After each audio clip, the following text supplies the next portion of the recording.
Bienvenue dans les 3 minutes de l'AFPRIC, un podcast pour les personnes concernées par la polyarthrite et les rhumatismes inflammatoires chroniques. Dans chaque épisode, des infos, astuces et conseils qui vont à l'essentiel. Aujourd'hui, dans notre série Atteintes pulmonaires, nous accueillons le docteur Pierre-Antoine Juge, rhumatologue à l'hôpital Bichat à Paris.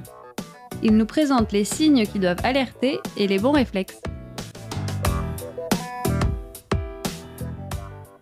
On sait que dans la polyarthrite rhumatoïde, il y a à peu près 10% des patients qui vont avoir une atteinte pulmonaire symptomatique avec des symptômes, mais si on fait des examens d'imagerie, on peut en trouver chez 20 à 30% des patients.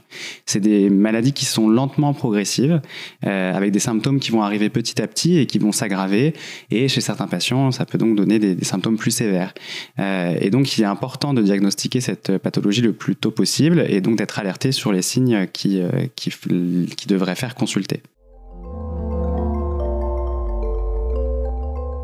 En premier lieu, il y a l'essoufflement, et notamment dès qu'on se sent un peu plus essoufflé, il faut penser à ce genre de complications. C'est, comme je le disais, des maladies qui surviennent vraiment petit à petit, et si on sent qu'on est plus essoufflé qu'avant, qu'on a plus de mal à monter les étages, à marcher, qu'on est un peu plus gêné en marchant, il faut pouvoir aller consulter son rhumatologue ou un pneumologue. Après, il y a aussi d'autres signes comme une toux sèche sans expectoration qui peuvent survenir, ou des signes même un peu comme l'asthme pour certaines autres complications pulmonaires. Une fois que les patients consultent, généralement on propose de faire un scanner des poumons et des épreuves de souffle pour justement vérifier sur l'imagerie et sur la qualité du souffle quel type de pathologie ça peut être. Comme la polyarthrite rhumatoïde peut toucher les poumons, il y a quand même des choses qui peuvent prévenir et éviter la progression. C'est quand même déjà l'arrêt du tabac. Ça, le plus tôt possible, le mieux c'est, quel que soit le type d'atteinte pulmonaire, et après pour éviter toutes les complications liées au tabac. Ensuite, il y a certaines vaccinations qu'il faudra faire si on a ce genre d'atteinte pulmonaire, des vaccinations un peu plus spécifiques comme les vaccinations anti-pneumocoque ou contre la grippe, et plus récemment, vraiment important, les vaccinations contre la Covid-19, parce que les gens qui ont une atteinte pulmonaire peuvent être à risque de faire des formes plus sévères.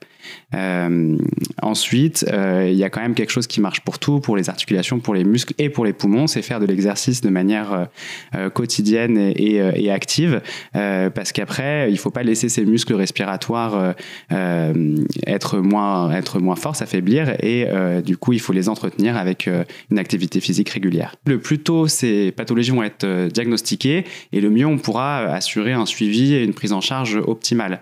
Donc, il ne faut pas hésiter à en parler. Le rhumatologue, il ne pense pas forcément, mais vous n'hésitez pas à vous-même en parler.